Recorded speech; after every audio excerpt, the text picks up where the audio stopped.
भारतीय इतिहास में कई ऐसे शासक भी हुए हैं जो अपनी वीरता या कूटनीतियों के लिए नहीं बल्कि अपनी अय्याशियों के लिए जाने जाते हैं। और आज के इस वीडियो में मैं आपको भारत के कुछ ऐसे ही अय्याश राजा महाराजाओं के बारे में बताने वाला हूं, तो बने रहिएगा मेरे साथ अगले कुछ मिनटों के लिए। नंबर 1, पटियाला के महाराजा भूपेंद्र सिंह। ऐसा माना जाता है कि उनका सबसे बड़ा शौक सुंदर लड़कियों के साथ समय व्यतीत करना था। सुंदर औरतें और काम वासना पटियाला के महाराजा की सबसे बड़ी कमजोरी थी। 38 सालों तक पटियाला पर राज करने वाले भूपेंद्र सिंह ने 5 शादियां की थी और ऐसा माना जाता है कि उनके पास 350 से ज्यादा रखेल थी और उनके 88 बच्चे थे। पटियाला के महाराजा की अय्याशी का पता इस बात से भी चलता है कि वो परफ्यूम और फैशन के बाकी की चीजें डिजाइनर के साथ मिलकर अपनी रखेलों को अपनी पसंद के हिसाब से तैयार करवाते थे। इन सब बातों का खुलासा दीवान जर्मनी दास जी की किताब महाराजा से हुआ है। ये कमाल की किताब है, अगर मिल सके तो आप भी पढ़े। महाराजा के बारे में ये भी लिखा हुआ है कि महाराजा भूपेंद्र सिंह नग्न पार्टियों के बहुत शौकीन थे। गर्मियों में अपने स्विमिंग पूल में राजा नग्न महिलाओं और मदिरा के साथ जमकर अय्याशी किया करते थे।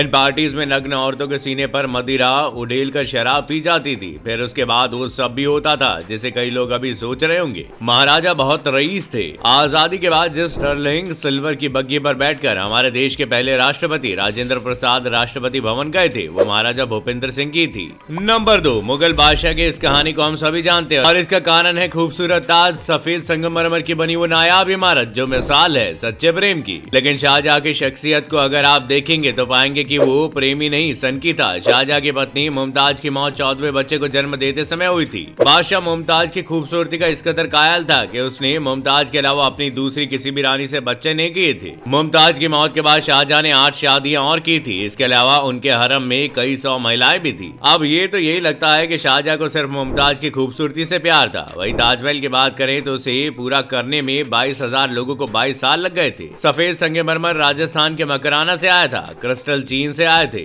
रोडोनाइट अरब से और नीलम श्रीलंका से खास तौर पर मंगवाए गए थे। इस अकेली इमारत के कंस्ट्रक्शन में सल्तनत के खजाने का ज्यादातर हिस्सा खर्च हो गया था। नंबर 3 पर बात करते हैं हैदराबाद के निजाम मीर उस्मान अली खान की। इनकी गिनती एक वक्त पर दुनिया के सबसे अमीर लोगों में की जाती थी। उनकी अमीरी का आलम यह था कि वो 185 कैरेट के डायमंड का इस्तेमाल अपने टेबल पर पेपर वेट की तरह करते थे। इस डायमंड का साइज ऑस्ट्रिच के अंडे जितना था। ये दुनिया का 5वां सबसे बड़ा डायमंड था। वैसे तो निजाम के कई किस्से मशहूर हैं, लेकिन सबसे मशहूर ये है कि 22 साल की उम्र में अपनी पहली शादी के बाद मेहर के रूप में उन्होंने अपनी पत्नी को 128 किलो सोना दिया था। जी हाँ, 128 किलो। वैसे उन्होंने कितनी शादियां की ये कहना मुश्किल है, लेकिन उनकी 3 दर्जन के आसपास औलादे थी। निजाम के पास 14,718 कर्मचारी थे और 300 अरबी बॉडीगार्ड थे। उनके महल के स्कैंडल को ही साफ करने के लिए 38 लोगों का स्टाफ था। इन सब के अलावा निजाम उस्मानी अपनी शायरी और नेकपन के लिए भी मशहूर थे। उनकी अंतिम यात्रा में कहते हैं कि 10 लाख से ज्यादा लोग आए थे। नंबर 4 पर आते हैं जूनागढ़ के नवाब मोहम्मद महाबत खान रसूल खान पर। ऐसा कहा जाता है कि जूनागढ़ के नवाब महाबत खान रसूल खान के पास 800 कुत्ते थे।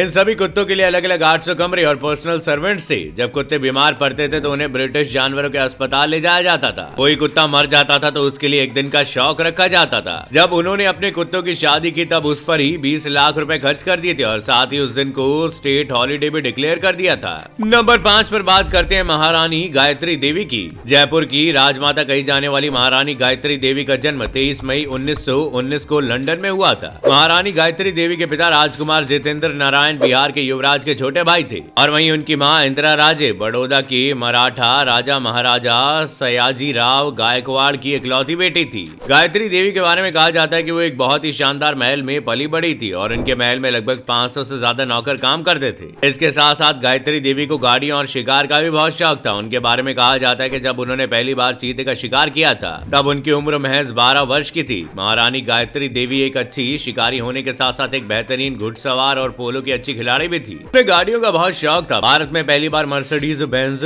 W126 और मर्सिडीज बेंज 500 सेल लाने का श्रेय उन्हें ही दिया जाता है। मर्सिडीज में रोल्स रॉयस जैसी गाड़ियों के साथ साथ महारानी गायत्री देवी के पास एक एयरक्राफ्ट भी था। 1940 में गायत्री देवी का विवाह महाराजा सवाई मानसिंह द्वितीय बहादुर के साथ हुआ, जिसके बाद जयपुर की तीसरी महारानी बन गई थी। लेकिन पति और बेटे की मृत्यु के दुख में महारानी को उभरने नहीं दिया। आखिर में बात करते हैं इंदिरा देवी की। महारानी कूच बिहार बड़ौदे के राज परिवार में जन्मी इंदिरा देवी का जन्म उथल पुथल से भरा रहा। पहले उनका विवाह ग्वालियर के महाराजा माधव राव सिंधिया के साथ तय हुआ, लेकिन वो कूच बिहार के महाराजा के छोटे भाई के प्यार में ऐसी पड़ी कि उसने वो रिश्ता तोड़ दिया। जितेंद्र और इंदिरा शादी के बाद लंदन चले गए और फिर इन दोनों ने पूरे यूरोप की सालों तक सैर की। थी। इंदिरा जूतों की इतनी शौकीन थी कि एक बार उसने अपनी फेवरेट शू मेकर सैल्वाटोर फेरागैमो को 100 जोड़ी जूते बनाने का ऑर्डर दिया था, जिनमें से कई जूतों में हीरे जवाहरात जड़े जाने थे।